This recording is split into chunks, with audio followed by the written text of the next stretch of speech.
everyone, welcome to the Redmen TV. Liverpool just drew 1-1 with Chelsea. It's another draw that feels like a defeat. Not in the same way as severe in midweek, of course, because that was just a shocking capitulation. You know, to throw a 3-goal lead away is not the same as throwing losing a 1-goal lead to the Premier League champions is different. It's very, very different, but it feels very, very similar all the same.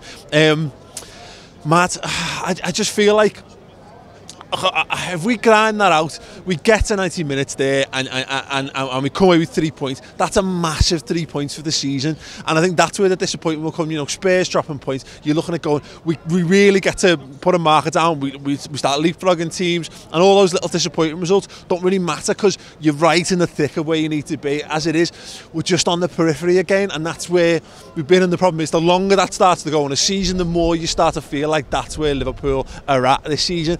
I don't believe that myself, if I'm perfectly honest, and I think hopefully that'll be borne out as the season progresses. It did always feel to me like a season where, after the success we had against the really good teams last year, and you know, okay, it got us 4th, but it didn't get us any further than that. And you know, we did scrape in ultimately at the end. Fine that it was. This is a season about us learning to beat the teams that you're meant to beat, and if you beat the good teams once or twice along the way, then great, they're nice bonuses. But so annoying, so frustrating, and there's going to be loads of questions about us not being able to shut a game out, and I don't know. The Willian goal, I've got no idea. It doesn't look like it's deliberate from where I'm down the other end of the pitch. Loops in over Mignolet, looks like a bit of a freak. If he's meant that, then that's an absolute world-class goal, and if it's a world-class goal, then you'd have to tip your hat and say, look, well played, that's a great goal. If it's a freak, if it's a fluke, then you've kind of got to be able to go, well, listen, but for a freak goal that floats into the top corner, we come away with 3 points, and everyone's looking on the positives of this. Inevitably, though, the people are going to start an inquest, and they're going to be saying, well, hang on, so why couldn't we shut the game out? Why didn't we do more? They were doubling up on Alberto Moreno for the last 15 minutes of that game, time and time again, finding width. Now we switched to 3 at the back. And I get it. It just, I don't know, leaving Salah up front on his own. I think Mane could have come on sooner. The Lallana thing, I get, you've got to see what's happening with the game before you bring him on, but he stood there for 5 minst. Milner was blown out of his arse, and I think you can see in the build that just a really, really lazy kick away down pitch. I don't say lazy's the wrong word. Just shit. A shit kick down pitch, and it puts us under pressure. And you know, this is the problem. This team, I get it. And if we, again, barring that goal, and it, you know, it's either a great goal or a fluke, either way, we get the 3 points, and this is a non-issue, but inevitably it's gonna stir everything back up again, and I guess kind of rightly so. I don't know. Great to see Mo Salah get his goal. So annoying for him personally that it's not the decisive one, because I think he just would have loved to, you know, I know he was very respectful in his celebration, but loved to just flash the visa, you know, at Chelsea fans there for all the stick they've given.